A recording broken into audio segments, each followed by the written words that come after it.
What is up? My name is Killer Keemstar, and I'm here with... Only Use Me Blade. This is the BadKidCast, the audio cast that you listen to while you game. We are available on iTunes, iHeartRadio, Spreaker, SoundCloud, and Stitcher. We're available everywhere. All over the place. This episode of the BadKidCast has been brought to you by youtube.com/the Burns, and that's Burns with a Z. The Brett Burns channel on YouTube has funny moments, Easter eggs, and hackers. All kinds of crazy stuff on his channel, mostly surrounded around the Call of Duty genre. Make sure you check him out. 20,000 subs strong. 20,000 subscribers. So we went to Darien Lake. Yes, we did. It was awesome. We went back to Six Flags. It was quite an experience, and some of those videos you're going to put up on your channel. Yep. So got an SD card in my wallet right now. I'm about to plug that in and get the good stuff and put it out there. We got some good GoPro footage. There was a crazy moment. I don't know. Do you want to talk about the Superman or no? Sure. Are you sure? Sure. All right. So I just want to tell everyone what an amazing friend I am. I was an asshole, but it was still funny. To set this up, at the beginning of the day, the first ride that everyone went on was the Superman. Now, we brought our camera equipment. We brought a cameraman. This is the second time that we went to Six Flags during like this year. And the first time we went there, Blade didn't ride the Superman.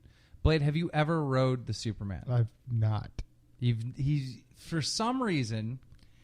Well, first of all, you're kind of a scaredy cat when it comes to rides. Yeah. You are. Yeah. All right. Every time we go to the Superman, which is the biggest roller coaster in the park, Blade chickens out. Now, there is like always some reason. Like the last time we went, the first time we went there, you were like, yeah, I got to watch the camera equipment. Yep. We're like, oh, okay. No, you were like, who wants to watch camera equipment? And I did the whole fake. I guess I'll do it. So, anyhow, the day goes on. All right. Now, throughout this day, I went on every single ride. You did. You did. But the first time we went there, you skipped out on the boomerang as well. You were like, "Oh, I gotta take a shit." I did have to take a shit. That wasn't a cop out. I literally had to take a shit. And I've been on the boomerang before. I've been on it with Scott and his family. Not Scott, Josh and his family. Okay. So anyhow, I really did have the to Viper is another roller coaster. Mm-hmm. All right. You were refusing to go on that thing. You're like, "Oh, I'm going to get decapitated because you go through a tunnel." So the Viper is there's not really any huge drops, but it's lots of corkscrews, twists and turns, and going upside down. That's all fine and dandy. But when I first went on it, okay, I was like, "Holy shit!" And then I went through. I'm like, "Okay, that's cool, fine." And then it got to this point where I'm like, I see a tunnel up ahead, and I'm thinking like, I should probably tell someone there's a tunnel. They don't know about it. Like, what the fuck? It went off track? What's going on? But it actually takes you through a tunnel. Now, when you go to the tunnel, when you're approaching it, it looks about 2 feet tall. Like, the opening looks way too small. Like, I went reverse birth canal status, okay? So when we went through the tunnel, I swear to God, my head, like, turtled into my shoulders. Like, I was afraid that I have a high upper torso. I was afraid. So I came up with this idea where we were going to put the wireless mics on us, then have the camera guy recording us, plus we were going to have GoPro footage, right? So it became to a point that so many people were involved in recording this and doing the logistics of it that Blade committed to riding the Viper. Yeah. And you actually did it, and you were pretty scared.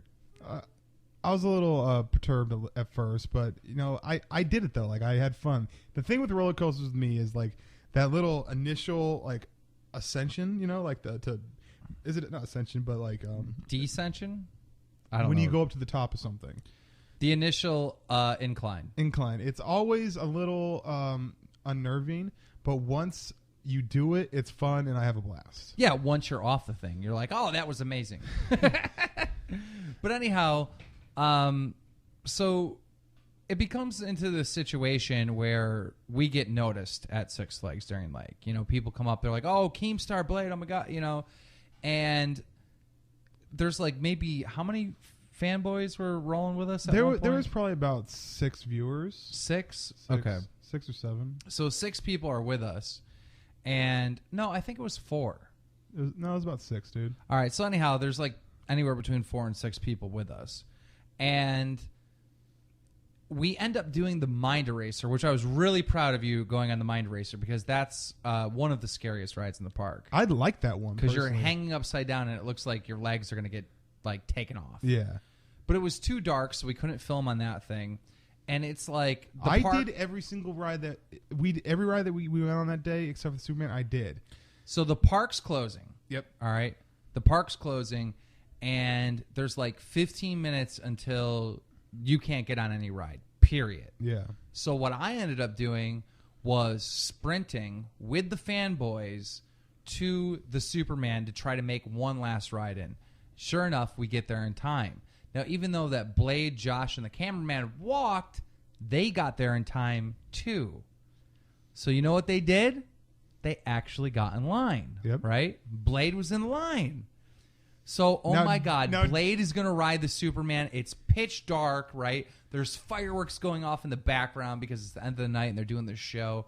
And this is the last ride of the night, and it's on the Superman. So I'm waiting in line. I'm with Keem. I'm waiting in line. People are getting on the ride. Each one goes. And as Keem keeps on talking to me for some reason about this, he goes, "This is the scariest ride in the park." So I start gassing him up, and this is why. The Superman at Darien Lake Six Flags, which I don't think it's Six Flags anymore. I think they dropped the Six Flags. Well, I think the reason I think it's okay to call it Six Flags because it was once known as Six Flags. If you say Six Flags, people outside of the New York area are going to know what you're talking about. Okay, but anyhow, the Superman at Darien Lake is like 200 feet in the air. All right, it has a vertical drop that gets you going like 100 miles per hour when it drops. All right, the incline not only goes straight down, but it even comes like in backwards a little bit. You know what I mean?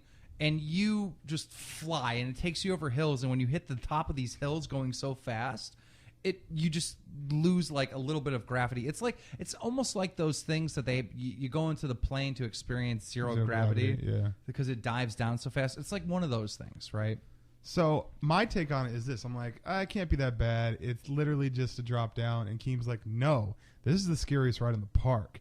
And then when you go down, it goes inverted. So it's not a 90-degree angle. It's like an 87. And we're in line. I'm gassing him up. I'm like, yeah, Blade, are you scared? You're like, oh, yeah, I'm not scared. I'm like, somebody died on this. I already knew about okay, so someone did die on it, right? But that had nothing to do with my decision. The situation with the dude dying is he was an old army vet, and he had like plastic legs or something, or like detachable legs. So he wasn't really strapped down. He shouldn't have been on the ride in the first place. He flew out. And he flew out, yeah. Apparently a really fat person fell out too, but I don't know. I can't remember. All right, so anyhow, here's where the story gets gold. We're waiting and waiting and waiting, all right? We get up. It's time to get onto the fucking Superman. All right. Blade gets in his seat, buckles the seatbelt. I buckle mine. And I'm like, oh my God, this is awesome. Blade's actually going to go on this thing. Then I look over at Blade and he's trembling. Yeah, I was terrified. He's trembling. And he's like, he looks at me and he's got the face of he just saw death. Right. No, okay. Have you ever seen the movie Final Destination or the Final Destination series? Okay. In my mind, as the stuff was going on, like I looked at like everyone that was around us, people in front of us, and then I heard fireworks, and it was nighttime, and I looked at how like the conductor was like not giving a shit. Like he's like, dude, I want to just go home. I'm tired.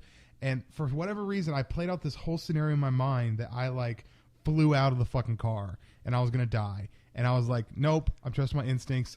Lady. And I snapped my fingers and I told the lady. We've all seen like a little kid get scared and not go on like a thing, right? Like they start crying or whatever. Like Blade just puts his hand up like he's in the classroom and he has the answer to the freaking quiz, right? And he's like shaking. He's like hand up. He's like, And I turned around and looked at him and I was like, what? No, put your hand down. Put your hand down. No, what are you doing? And I he gotta goes, trust my instinct. the lady comes over to him and she's like, what's wrong, sir? And he's like, I just want to get out. I just want to get out. I'm like, no, you're staying. You're staying. What do you do? I start freaking out, right? Yeah. So then he unbuckles his seatbelt. He gets out. He's standing on the ledge. I'm like, no, there's still time. You can get in right now. Sit down. And he's like, no, I can't do it. And he's like walking away. And at this point, I'm like yelling for him to sit back down. Right? Not only that, but also my roommate Josh, and then the other 80 people on the ride decided to get into it. You got to understand, this is the last ride of the night. So there's like 80 people in the house, or like in the little house part where you actually get onto the roller coaster, and they're all looking at this scene that's happening, right? You have like 300 and some pound, 6 foot tall dude like pussying out on this ride, right? Mm-hmm. So he's standing there by himself on the other side. And I just like look at the crowd and I'm like, oh my God. And I just start chanting, stay, stay, stay, stay, stay, stay. And so everybody starts doing it, right? And it's like, it's to the point where I'm like, okay, everyone's doing it. How is he still walking away? And you were still walking away. And you looked at the crowd. You're like, I'm sorry, I can't do it. I'm like, what? You have all these people cheering you. Then they started booing. Then we started booing him as we walked away. And then we started a chant saying, Blade is a pussy, all the way up. Yep. Oh, well. Like, honestly, the opinions of all those people did not mean a thing to me at that time, and they still don't. I was just like, yeah, every instinct, like, there's probably been 5 situations in my life where I was like, okay, you have to make a choice, and this is a crucial one. I consider that one of the crucial ones. I know this was like an asshole thing for me to do as a friend. I think, you know what, honestly, if you didn't, first off, Keem trolls all the time. He's always sarcastic and this and that, right? So the first couple times when he was talking to me about it, I was like, Keem, stop it, dude. I'm going to go on the ride. Don't worry. But he kept going. And then when he hit the invert thing and then the fireworks going off and all this stuff happening, every instinct in my soul, everything in me was like, get the fuck off this ride. I trolled him way too hard before we got on the thing. And then, like, I don't know. I felt almost betrayed when you got off. Why? I felt betrayed because you were like, you committed. Like, you can't back out now. You're in the seat. Once the seatbelt goes click, like, you don't back out. That's like... Well, part of it was, I think I was, like, lying to everybody and lying to myself. I was like, yeah, this is fine. I'm fine with this. Yeah, this is cool. Strap in. Holy fucking shit. Yeah. So, lady, can you... this? She unbuckled me. I think they have to, right? So... At the end of it, right, and I go on the Superman. We all do it. We're having fun. We're coming out, and we're all just like, I can't believe he did that. I can't believe it. Like, you know, these people are chanting at him. Like, I started feeling bad. I'm like, dude, I'm a shitty friend. Like, I can't believe that I did that to him and all that stuff. But then, you know what? I was trying to look at the bright side of things, and all it is a chapter that still needs to be finished. No. There can't be a You are writing the Superman this year, 2014. All right. It's happening. Okay. So next Darien Lake trip we take, I'll ride it. Let's do it during the day. We got to film it. That's fine. I mean, from what I've seen from the GoPro footage, it's not that bad. We've gone down other things where you go down a straight shot. I mean, that looks like the heaviest straight shot. But I figure if you fall 50 feet or 2,000 feet, it's still just like, okay, we're good. You know, it's insane. It's not gonna kill me. So yeah. Yeah, you're not gonna. Well, you could die, but you know. Yeah, but you could die. You could die walking across the street though. So technically. So that's the story with Darien Lake, and we're gonna take a break, and we'll be right back after this. Bam. So, I watched some interesting shit about honey badgers. About honey badgers? Honey badgers. Okay, this is how it started. All right. Jay Nasty tweeted out something like, if anyone uses a gold honey badger, they're a bitch or some shit like that. Okay. Or they're shit. So, I responded by, like, getting a picture of a honey badger, like the animal, tweeting it back at him and saying, hey, he thinks you're shit. So stupid. But when I was searching for the picture, I had like the honey badger like Google thing tab, and I clicked on something accidentally, and somehow I navigated through the internet to this YouTube video of a honey badger. So this dude owned like a zoo or something, like a wildlife habitat, and he had this honey badger. All right, so I'm watching this thing, right, and you know what? It might be better that I just pause it and play the video for you. Okay. Because it's something really interesting. You'll see. All right, so we're back. So I just showed him the video that I was talking about, and then this other video of this gay dude doing a commentary over honey badger, like National Geographic. Those dudes are G's, man. That shit's awesome. So to kind of explain it, Blade, why don't you explain it now that you've seen it? All right, so he has these honey badgers, right? And he obviously wants to keep them, but they keep escaping, like no matter what the situation is. Like they had like a triple lock on a gate, and the honey badgers worked in cahoots together to like open up the gate, like shit that dumb humans wouldn't be able to break up out of, right?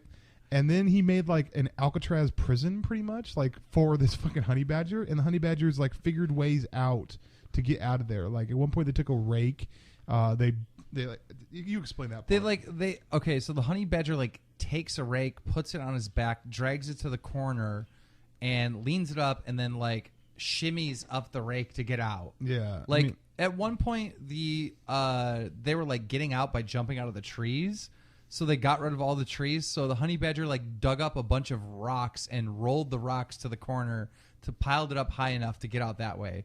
Then the honey badger was like, they took all the rocks away, so the honey badger was like, fuck this, and he made himself like a giant mud ball and rolled it to the corner, jumped on that to get out of the fucking thing. Like, this thing's smart as hell. I got a question for you, okay? So I watched these honey badgers go, you know what? We need to get the fuck out of here. And they got out of there, right? Now, imagine you're locked up. Imagine you're in prison, right? Uh-huh. You're never getting out for whatever reason, okay? Why are there not more attempted prison escapes? Dude, there was one. Did you hear about the one in Canada? No. A fucking helicopter came in and landed in the yard, and 3 guys jumped in and they flew away. That's G right there. Yeah. Well, here's it was the second helicopter escape in that county in the last like year. Yeah, man.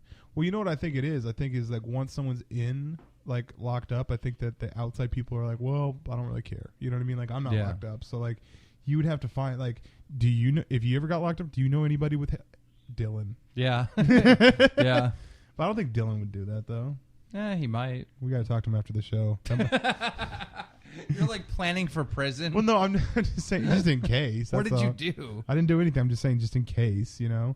But like, it couldn't have been a violent crime. I mean, you won't even ride the Superman, right? So, but seriously, I wonder why there's. You think there are a lot of prison escapes, but we just never see it in the news? No, I don't. Here's the thing, right? If you're in prison for life, and there's no way out, right? You're gonna escape, right? You're gonna try to escape. I would think so. But yeah. I don't think those people even have an option. I think it's like there's no way out. I don't know. There's just, I think with enough time, like you've seen the movie Shawshank Redemption, right? Yeah. I just like that's what he talks about. He's like, there's enough time, enough pressure that that he figured a way out. So I would just think like, I don't know. When you get up, every single day when you get up, you need to have some sort of purpose. Whether you move 5 feet forward or you move 500 miles forward, you need to move forward a little bit, right? Otherwise, you're dying, right? I mean, if you have no other options, of course you're going to try to fucking escape. You know. I wonder what the deterrents are. Like, what are deterrents for people that have life? Here's one thing that I don't understand. In Orange is the New Black, how does the one inmate get to drive a vehicle? Yeah. Period. Yeah, I don't get that part either. That makes no sense. I don't think there's any jail in America where they let the inmates drive. Yeah. Yeah. So you're assigned to the kitchen, you're assigned to laundry, and you'll be driving everyone around. What? And the thing that doesn't make any sense is that when they drive them around, the cop is in the fucking CO or whatever. In the passenger seat. Why does the cop just drive? Like, I don't get it. Well, what if they the prisoner's like, fuck it, I'm just drive everyone off a bridge. Yeah. I feel like committing suicide. Right? It's fucking stupid, dude. That makes no logical sense whatsoever. I never understood that. Yeah, I don't get that part either. Another thing, okay, I'm gonna say this right now. Spoiler alert. Go ahead and click off for about a minute if you want to watch the show but haven't seen it. Why What did show? Orange is the New Black? Oh.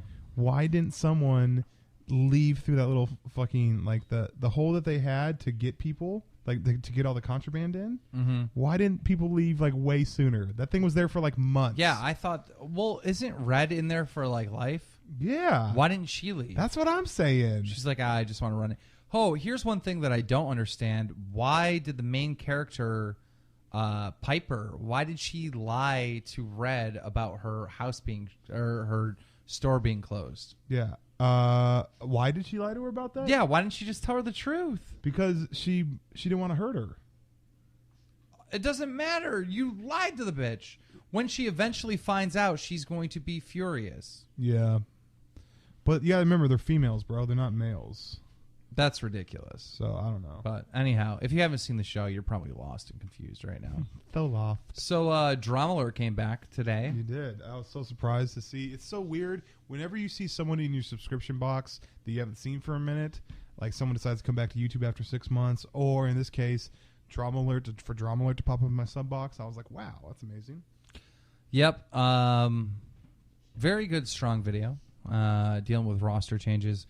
Weird shit's going down in esports, and I'm trying to like piece it all together. It was some really fucking confusing shit. Well, weren't you supposed to have that interview with the dude that used to be on your team? Oh yeah, this is fucking ridiculous. So I set up an interview with FaZe Sensor. He's the captain of the FaZe team. Now there's only one because they dropped the other one. If you've watched Drama, or you already know this.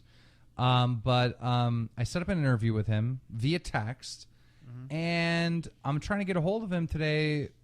Can't get a hold of him, and he shows up on Puckett's MLG thing and does the interview with him. And I'm like, what the fuck? So it's like... So is this like a show on MLG, or was it a YouTube channel? What is it? It's a show on the MLG thing. Puckett has this thing called... fuck, I don't even know the name of it. But Chris Puckett is... but isn't Chris Puckett part of the MLG? Yeah. He's part of the MLG. Isn't that kind of a conflict of interest then? That's what I'm saying. Like, how are you really going to ask any questions that matter? Here's the thing. Roster changes are big news. It's Drama Alert news, right? People changing teams, people getting fired or dropped, if you will. And people switching all over the place. It's fucking mayhem. Like, and Drama Alert covers it because it's what my fans want. All right.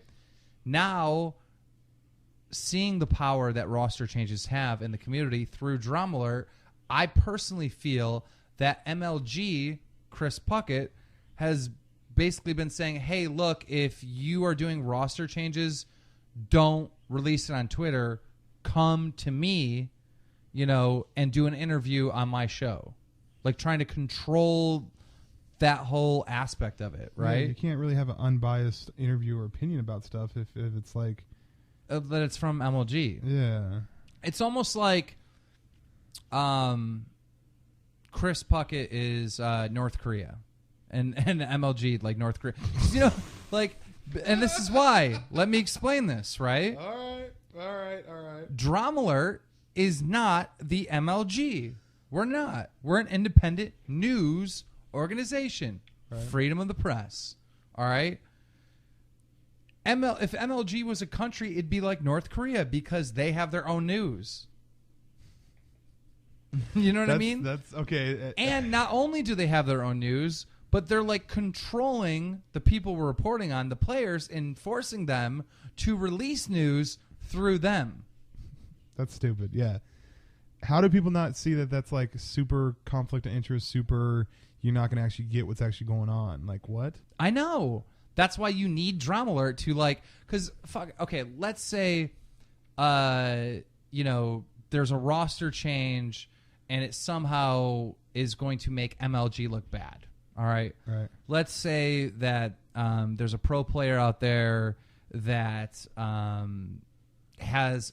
he's a pro player out there that's like 21 years old that's dating a 14-year-old. Mm-hmm. All right, so he's like a pedophile, right? So this pedophile pro player somehow gets on the FaZe squad, right? And there's a roster change, and the pedophile goes to the FaZe squad. When he does the interview with Chris Puckett, is Chris Puckett going to be like, so do you think that this might be a conflict of interest, seeing how he's dating a 14-year-old girl? No, they're not going to fucking do that. Will Dromler do that? Fuck yeah. Yeah. Right? Because I don't give a fuck if like MLG stock plummets tomorrow. They do. So they have to control the message, right? So it's just really confusing, and it kind of sucks that, you know, if it's leaning this way. And I don't know, I could be completely wrong.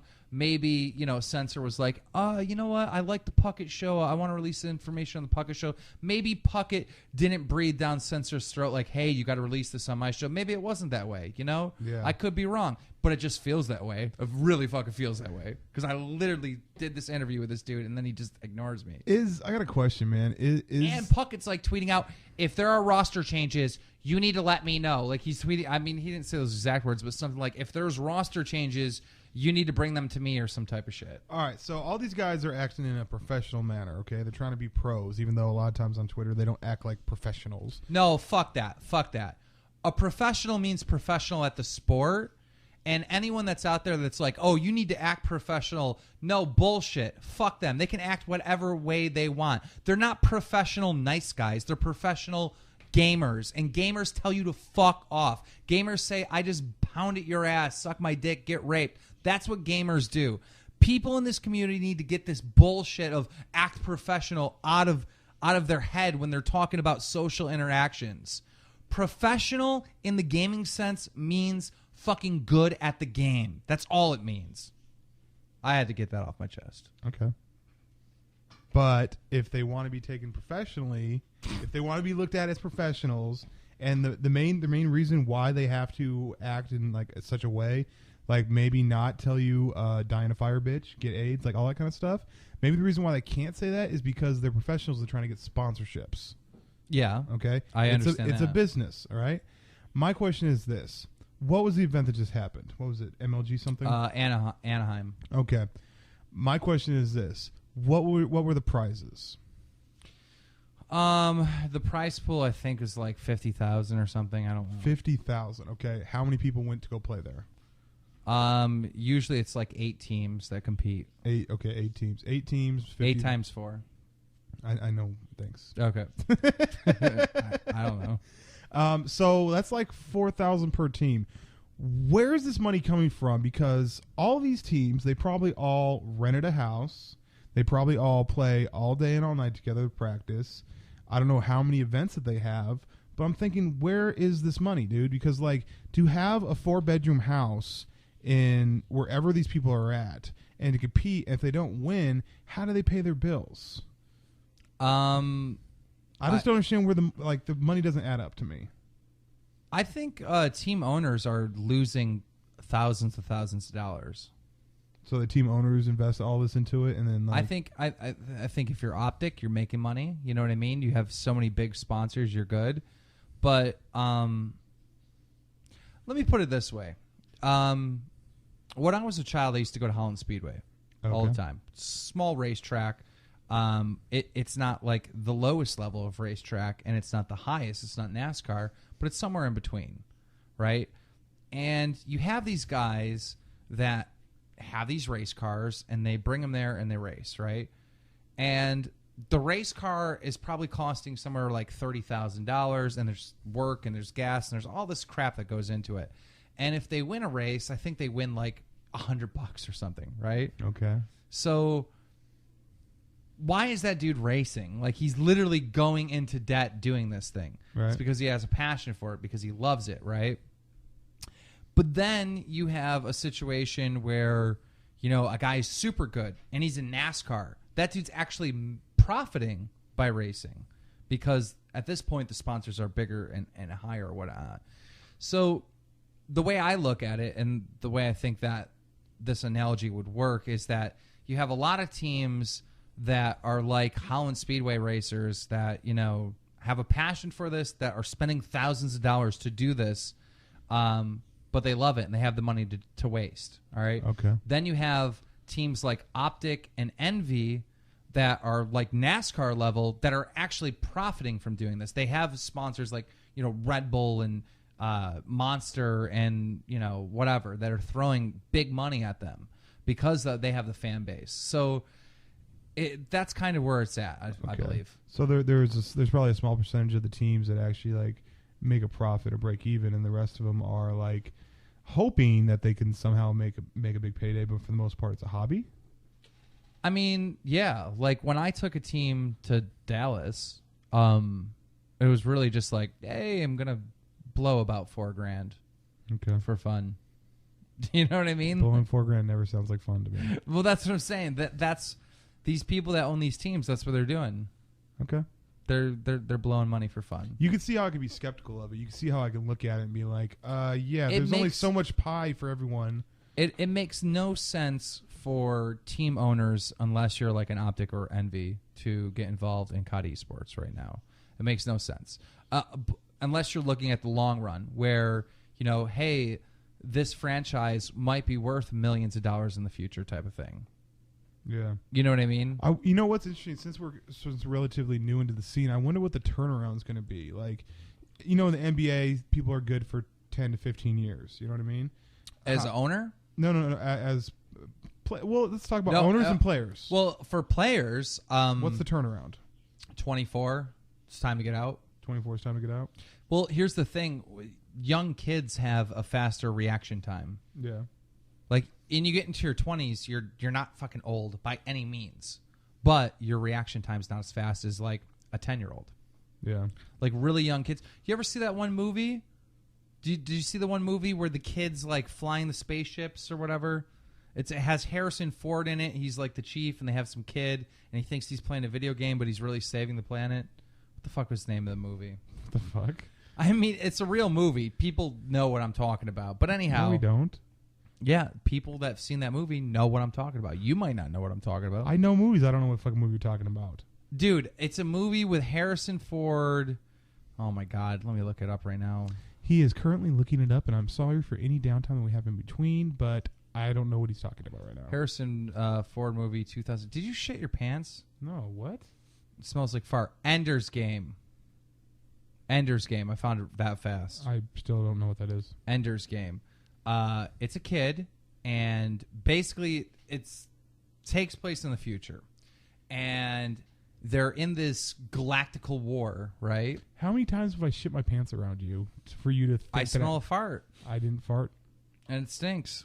But anyhow, long story short, they're in the future, and basically how future wars are fought is by people controlling the joysticks and controlling, like, you know, drones and, like, fighting each other. Okay. But they recruit young kids, like 13-year-olds, to come in and do it because their reaction time's, like, way faster. That makes sense. So, I don't know. So, anyhow. And then the other thing for the turnaround for team owners, I would say that's undetermined. There's no way to kind of know. I mean, there has been some teams that have been here that just disappeared. Like, I don't understand about, like, Team Fear. Like, what happened to that? You know, Fear Moho and all them? No. You don't know who Fear Moho is? I don't really follow esports, bro. I just know that, like, Hex is my boy, and Hastro is pretty cool with me, and Tommy's an awesome guy. So, well, esports pretty much has a closed. It's almost turned into like a type of thing. Like, you can't just make a new NBA team, right? Yeah. It's getting harder and harder season by season to make a pro COD team because it's becoming a closed niche thing. But I don't know. So I'm kind of done talking about that. I think this is a good episode. Bam.